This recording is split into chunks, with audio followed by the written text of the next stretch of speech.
Hello, my name is Callie from Soulcraft Sisters, and these are star sign readings for Spring 2017. A very warm welcome, and I just want to say that the intention behind these readings, these star sign readings, is to offer you a bit of inspiration, hopefully, and to give you perhaps an added perspective to some of the things that you're already noticing, some of the things that you're already feeling. And then the idea is just, this is a general reading, so just listen to the essence of the themes and the topics that we'll be covering, and then use your own intuition to apply it to your own life, so you know how to make sense of these messages. And as well, if you feel like sharing this with your loved ones who you think would be interested, then please do so. And then at the very last thing I want to say before we get going is that if you're looking for a private reading, I have designed something I call the compass, which is sort of a twin to these star sign readings, and I've left a link below if you are interested. But without further ado, let's flip some cards and let's see what messages are eager to come through to us at this time.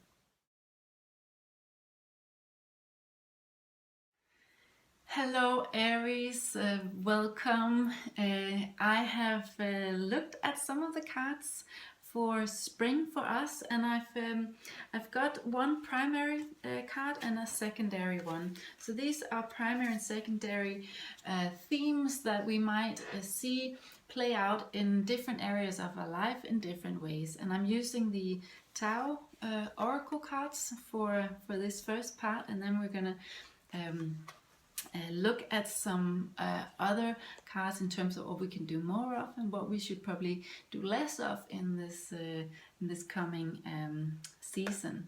So the first card, the primary energy, you could say, is this card here, this beautiful, beautiful card, and it says disperse, and this is person on the flute, and you see these leaves just sort of circling around.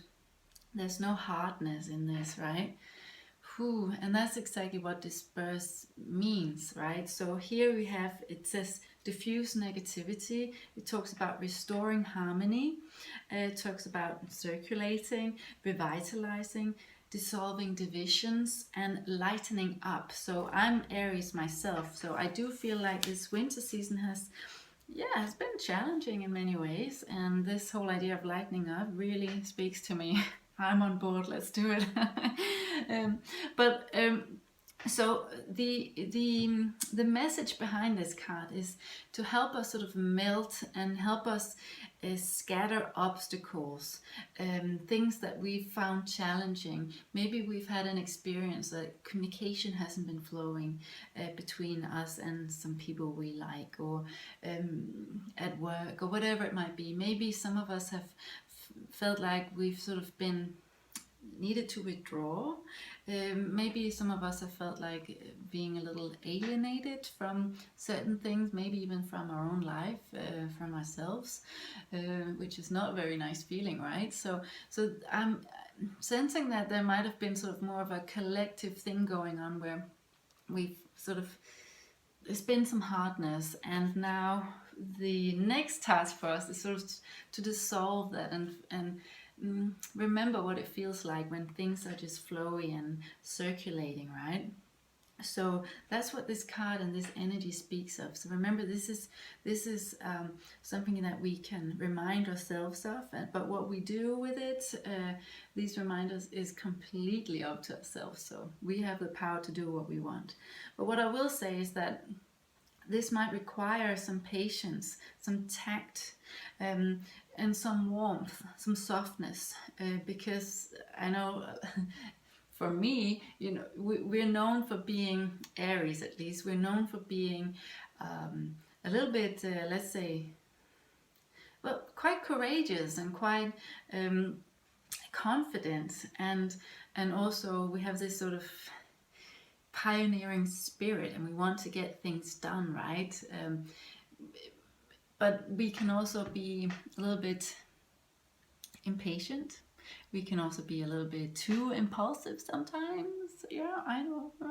Or yeah, things like that. So for us, patience here is really going to be one of our great tasks over the coming season, and not just patient with ourselves and our growth, but with others, very much so with others and where they're at. And so if we're wanting to reunite or wanting to rekindle things with a job, a colleague, a partner, a family member, whatever, if they are not there and if the timing's not right, and we will know this, there is no point in forcing this. It will it will let you know when the time is right. So we need to be very aware of this. So not forcing anything and sort of just focusing on ourselves, I guess, in terms of what energy do we bring to the table, and just sort of try to dissolve all the little nuts inside of us first, and then we'll see how everything will sort of flow easily again if we've had an experience of the opposite, right? Okay, so that was the primary energy, the primary message here. And then let's look at the secondary one. And here we have contemplation, number 20 here. We see a beautiful moon. We see a person sort of alone in the forest, probably thinking some deep thoughts. And it says here, gaining overview, detached observation, increased understanding, solitude, integration through reflection. So these are all key words that are probably going to be important for us this coming season. I say a lot of these are always important, but maybe more so at this point in time when we're trying to also do this, right?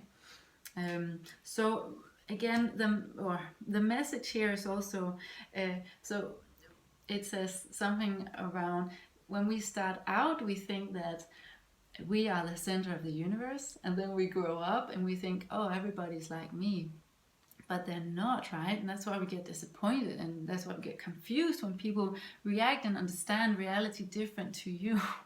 But that's where we need to really try to understand other people's points of view, because they're not you in this body. In some way we're all one, right? But we're here to experience reality through different lenses, through different experiences.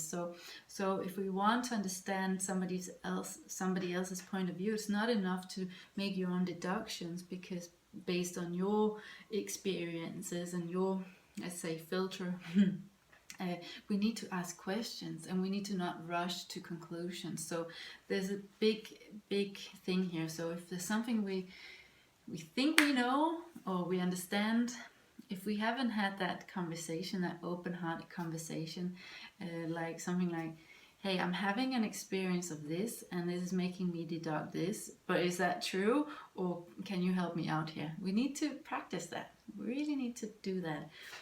So that was those were the primary energies. And now let's pull some cards from the Druidcraft Tarot, and I'm curious to know what we can do more of, and what we should be aware of, perhaps toning down a little bit, or just be very aware of that might sort of come in and try and challenge us, right? It shouldn't be boring. Life is not boring, is it? Oh no.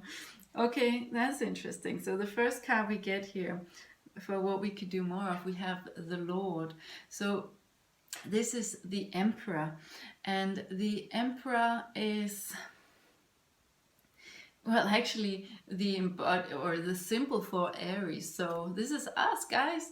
But he came up reversed, and when he comes up reversed, this guy, he speaks of, he can be a bit, it speaks of tyranny, speaks of lack of authority, and power battles and dictatorship, because this guy, he's not pleased when he doesn't feel in control, right? So, but sometimes, especially when what we've been going through, or what I've been noticing for myself as I'm an Aries, is that sometimes we are so much in control, or we feel like we're good at, rushing in and getting things done, a lot of the time at least. So when we feel challenged according to our authority or according to a feeling of powerfulness, then um, we can revert, is that a word, to some undermining tactics, which are not really interesting for anybody, and they can be hard, or we can internalize things. We don't want to do that. So I think the message here is to regain our confidence, as we are known to be confident people, right? And our integrity, because the emperor, you can say a lot of things about the emperor, but he has integrity in his blood and bones, right? So so we want to sort of come back to that starting point again, and that's why I think, so be aware of these tactics that we might apply when our authority is challenged by others, maybe, or we don't feel in control of a certain situation or partnership or whatever. That's not nice, is it? It's not comfortable. No, it's not. But integrity and self-confidence is sometimes we get challenged on these things, and we need to sort of back to basics, back to me. All right. Okay, and so the card that comes up for something we can do less of or be aware of is this Nine of Swords card here. And here you have a lady who's distorted, like it's a bit like having nightmares, a bit like having a ton of ideas or thoughts, more like thoughts running around, and it's hard to tell them apart, and it's hard to see the way forward. It might also sometimes, this card comes up when maybe there's been a breakup, or we've been fired, or something's come to a close, and we're still sort of processing that feeling and not able to see ahead,